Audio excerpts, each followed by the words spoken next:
They changed the kit, I remember back then, that just made it more powerful as a support. But yeah, interesting to see this one being brought out specifically as a recon counter. So, and they would like stop moving before they exploded. And they also made it so they now follow targets in the brush. He's getting in there. He's ghosting for this kill, and BD's going to have to flash away just like that in the solo 1v1. There's an interruption on the dash, by the way. We already got to see it. Palu is going to go back in. And BD's just dead. It's just a 1v1 kill solo by Faker, and now they're rooting the bottom lane. Palu's just dead too.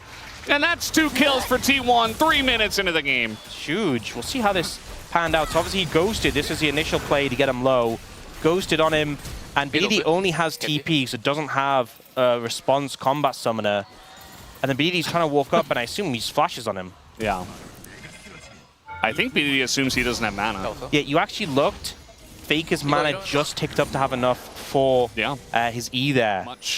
But does want to roam on over as the Chains of Corruption going to catch Keria, and he is not level 6, so he is just dead.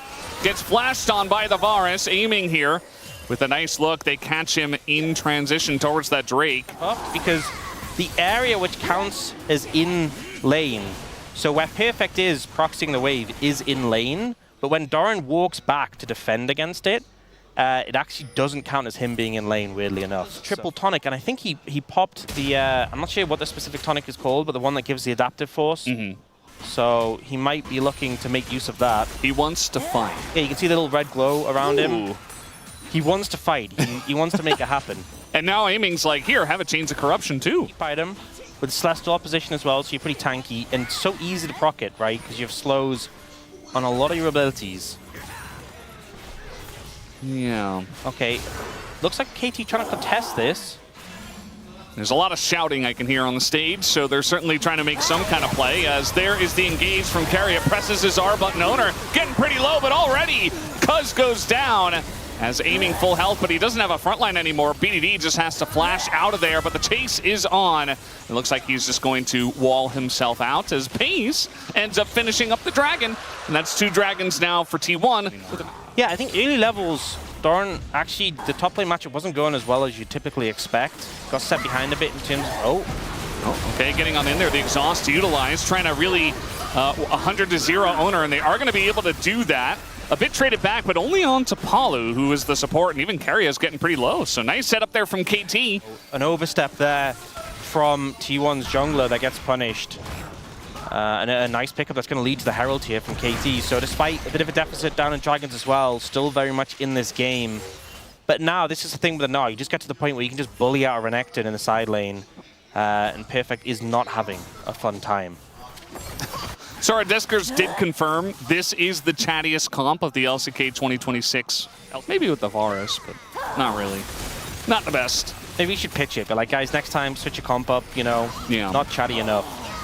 All right, they're trying to make a play here onto the Wukong, who does not seem to have his clone, and it looks like Cuz is just dead. Even tried to flash out of that one and just gets hit by a giant boulder to the back of the head. Keria getting pretty low himself, but again, he is Lissandra with flash. Everyone just gets so tunnel visioned on taking this guy down, and you see T1 and we're like, oh.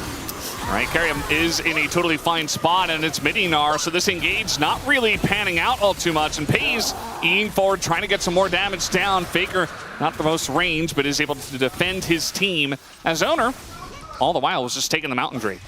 But still, it's a big lead for T1 right now. And what I am a little bit worried about is Pays.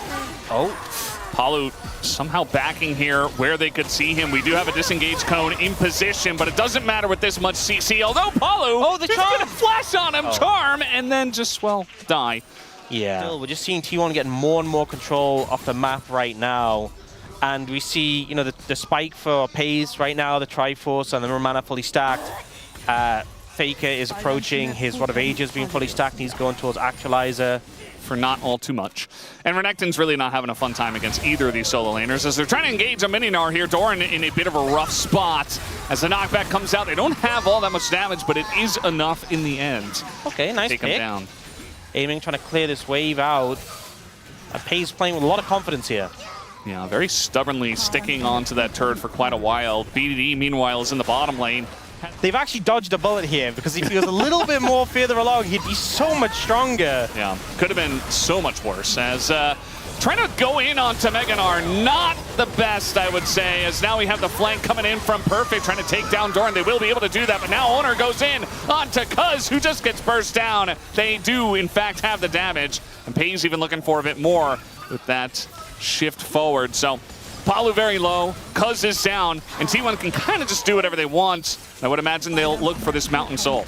It's such a weird engage, you know. Obviously, they did take down the Mega Gnar, but I felt like they just threw their front line at this bulky Gnar and just took so much damage in return. And in the end, not only did you give over the Mountain Soul, but now Faker's level up comes in. His Rod of Ages is completed. The next time you fight, he's going to have Actualizer.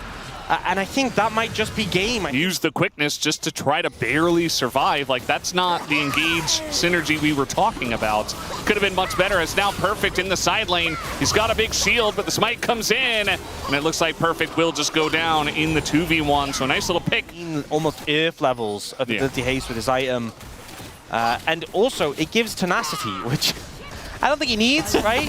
He has cleanse, but you know, why not? Yeah, a little bonus, you know. Just to make things even more impossible than they already felt a little bit. Some tendencies sometimes. Okay, we'll see. Well, so far things looking good, but Cuz is trying to make his way in, potentially for a steal. Yeah, he's trying to get that engage going as Palu, and well, it wasn't much of anything, as now the Cyclone is going to go down, and a massive Doran to the wall! Doran wants to end this game right here, right now, and I think he just did. As Perfect on the run, but he should be the 4th casualty on the list. BDD also on the run, but Faker's just sprinting at him. Is trying to actualize all over BDD at this point in time, who is going to flash away, and the flash comes in from Faker. Nice knockaway, actually, from BDD onto Keria. As they're really extending into the base beyond 2 turrets. Who's tanking? Come on. Okay, Keria, you've got it. He's a little bit tanky, shield. Right? Got the shield. There's still, the mid-tier 2 is up, right? So definitely a little bit of an overstep there to try and chase down BDD. Let them get Elder, but if KT come to contest, they'll just kill them. They won't let it be a flip, because that's like the only way you lose the game, is Cuz steals the Elder, and then they win a fight off that. T1 have seemed quite serious this game. No shenanigans yet. And KT trying to make the base defense happen, but the tower's getting shredded by these cannon minions right now. And Page trying to land the poke here. Yep. Still a minute 30 on the Baron buff, so really just trying their best to push in. Here's the TP, and this will be from Perfect with the Dominus procced already, but the rest of the team is so far away, and now aiming is all by his lonesome, is going to flash away, but the Realm Warp is coming in, and Faker wants to continue to actualize on this team. The exhaust is there, aiming is down, and the denial on the wall getaway from BDD is really going to put the nail in the coffin on this game number 1. 15-5 the kills. You know, that recall was a great call, Perfect. You just stay in the fountain. No, I think there's a better place for you to be. Yeah. And that is in the fountain. Not much you can do here. He's going to get rooted up by Keria, who just casually plays Lissandra support into Palu's Rakan, and wasn't even the main character of this game. I mean, he was good. These were some of the best highlights from today's matchup. Which moment was your favorite? Let me know in the comment section below. This is OP, and I'll see you tomorrow. Take care.